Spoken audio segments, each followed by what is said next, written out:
thought we'd break first?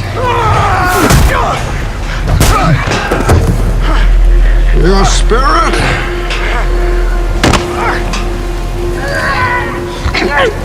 Oh, your buddy!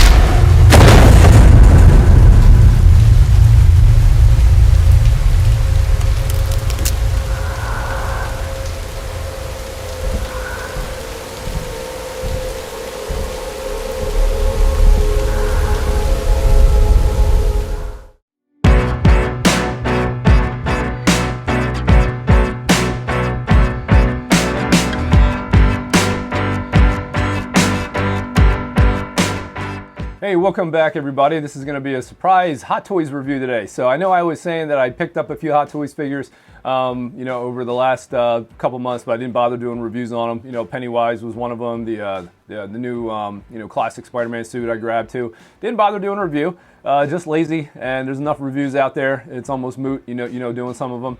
But there was one particular Hot Toys figure that I did want to try to grab early and do a review of. Just because, all of us were all Dark Knight fans, the Christopher Nolan films. Bale was an excellent Batman, and I was definitely going to grab the DX19. I wanted to grab the back pod because I did like that. I do like that representation, and plus the scene at the end of Dark Knight. The one with Heath Ledger as the Joker, that scene towards the end when he's on the Batpod and coming after him on it. I want to kind of recreate that scene or that display per se somehow. There's definitely no way you can display the figure and the Batpod in the Detolf on the shelf. It's not possible. I wish it was, but it's not. People want it. If you want it 1/6 scale, it's 1/6 scale vehicles are going to be bigger and they're going to be in scale. Obviously, so they're not going to fit on the detail shelf. And before we get into the review, if you like the channel, browse around some videos, do some window shopping. Like, subscribe, hit the notification bell, all that fun stuff, and also hit the 4K option too. So you watch this and it's it's original resolution. So I'm going to show you this figure, and I'm going to do what I do normally with the customs. I'm going to show you what this figure should look like, when displayed and lighted properly. I'll give you some looks at the accessories and stuff like that, and that's probably about it. I'm not a big fan, and everyone knows this, I'm not a big fan of doing articulation. This is not a Spider-Man video. Or figure rather, and these figures are ours, you know what I mean? I'm not trying to stretch them out and show you what they can do. You can figure that out for yourself. There's an instruction booklet in the Hot Toys packaging that tells you what to do and not to overstretch figures. And again, we know Spider-Man, Batman suits, stuff like that, especially the way these figures are made. Particularly this Batman outfit, you probably aren't going to want to leave it flex for too long. Creases in the pleather/leather, and that kind of dynamic pose that's extended out like that is going to end up, destroying your fig. So unfortunately, a lot of these figs end up being museum poses. So let's just get into it, and I'll see you on the other side. So here's a little once-over of the art box. Decent job, decent graphic, looks pretty good. And here's something that I actually noticed on the box. So if you go like on Sideshow's website and look at this figure, it says Dark Knight Rises DX19. It actually has Dark Knight Rises on there. As if this is supposed to basically be representation of that film. But on the box, on the instruction booklet, it does not say Dark Knight Rises anywhere. It says Dark Knight Trilogy, and it says DX series, and that's about it. So I don't know why that is. If they kind of decided that this was going to be maybe like an amalgamation, kind of maybe the last two films. I mean, it's definitely not the Batman suit from the first film. But maybe it's supposed to be a mix, of the second and third film to some degree, but it just says Dark Knight Trilogy. It actually does not say Dark Knight Rises. So I don't know how many of you caught that who already have it in hand, but when you do get it, it does not say Dark Knight Rises anywhere on the box or in the instruction booklet anywhere. So, but Sideshow Collectibles still has it up there as Dark Knight Rises, DX19 or DX whatever, Batman, and it says Dark Knight Rises on there. And I think a few websites have that on there too, but honestly, but like I said, it doesn't say it anywhere on the box. It says Dark Knight Trilogy. So there's that. So anyway, let's get into the figure. So here he is on the Batpod to an extent, and I am not going to be flexing him and putting him in riding poses, like they do in, like Hot Toys or bloggers did in the photos. It would be cool for a photo like they did, but honestly, like I said, these figures, the way the bodies hold up, you're going to damage the outfit if you leave it flexed in, that position for too long. Where it's flexed, there is more of the, the fabric material as opposed to the pleather pieces, but it's probably still getting a little too close for my comfort. That it's still going to end up stressing the figure itself. So, reasonable museum pose with some tweaks, something like this, is what I'm going to be happy with. And this is definitely something I think you have to have with the Bat Pod. It looks, absolutely dynamic. It looks sick.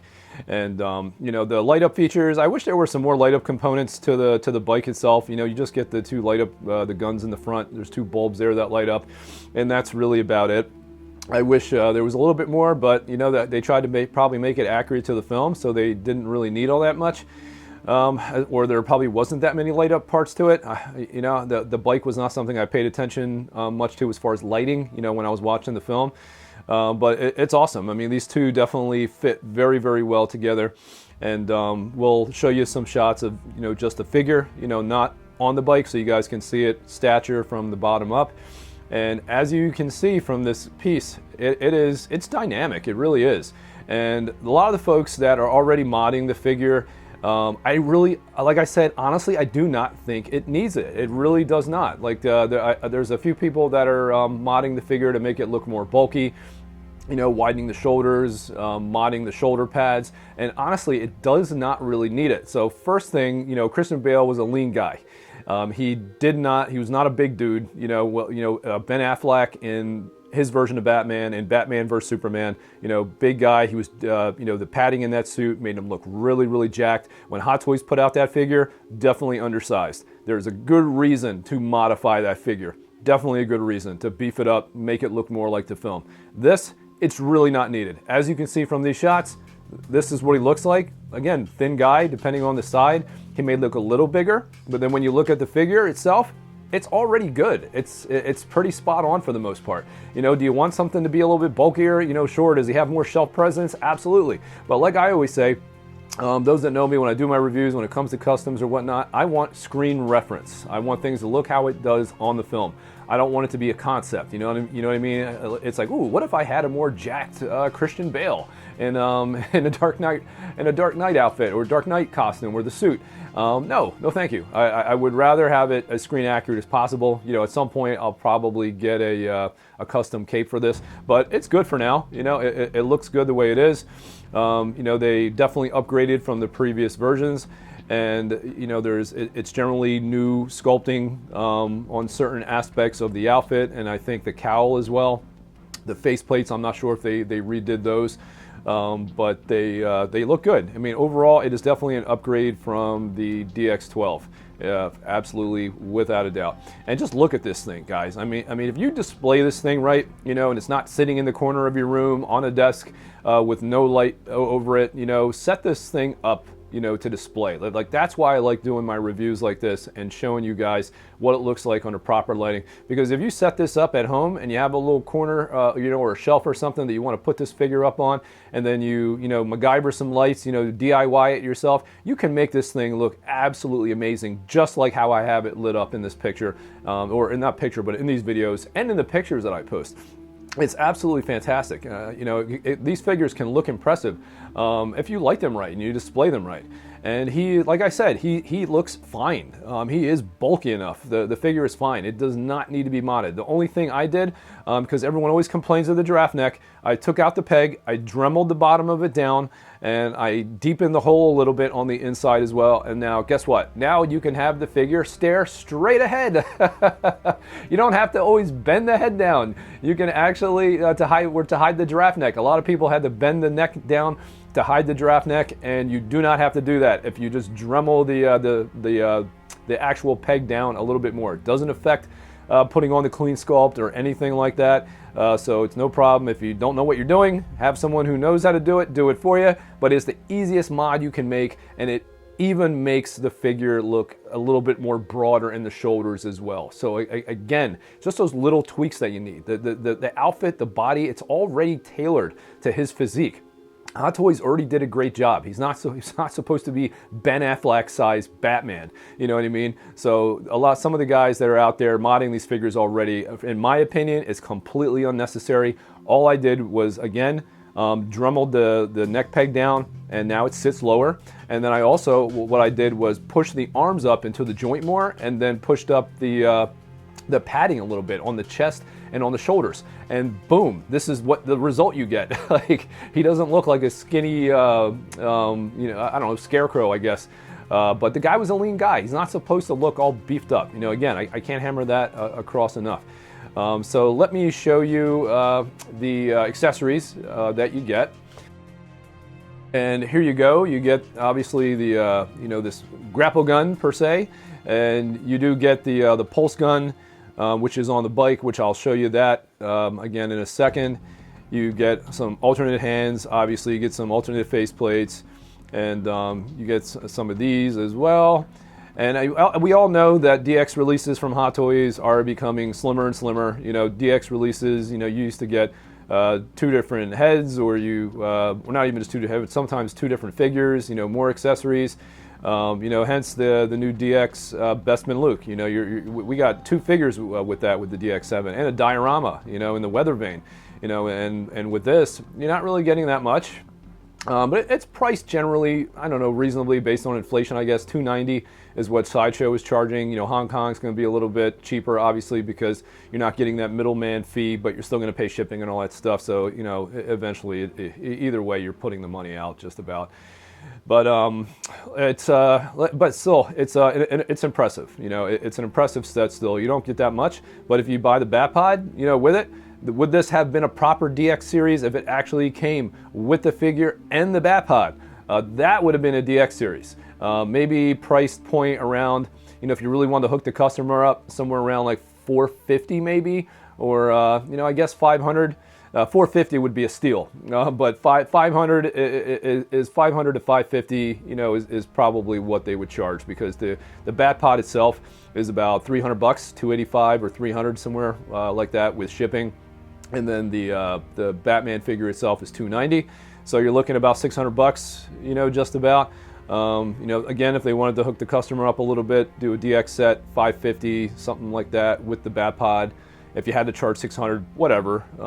But again, that would feel more like a DX set to me if both of these had come together. Impressive, like I said, guys, just a spectacular presence. And if you guys set your lighting up, just take the time to display this the way you want to, so it has that shelf presence.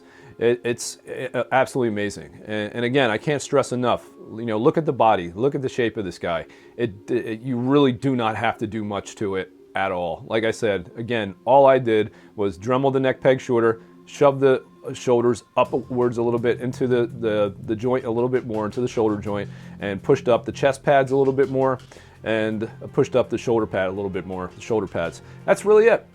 That is really it, guys. So that's it, guys. I just really wanted to show you a once-over of the figure, and the Batpod and how it looks together, and show you how dynamic and impressive, this figure can look, when lighted properly, and just mod it a little bit with futzing with your hands, and, a little Dremel here on the neck peg itself. Like some people forget, when it comes to film and when it comes to photography, things look very different because of how they're lit and how they're shot and how they're color graded and all kinds of stuff. It's the same thing with Hot Toys blogger pics, you know what I mean? Like they, figure it looks good the way it is because they're shot properly.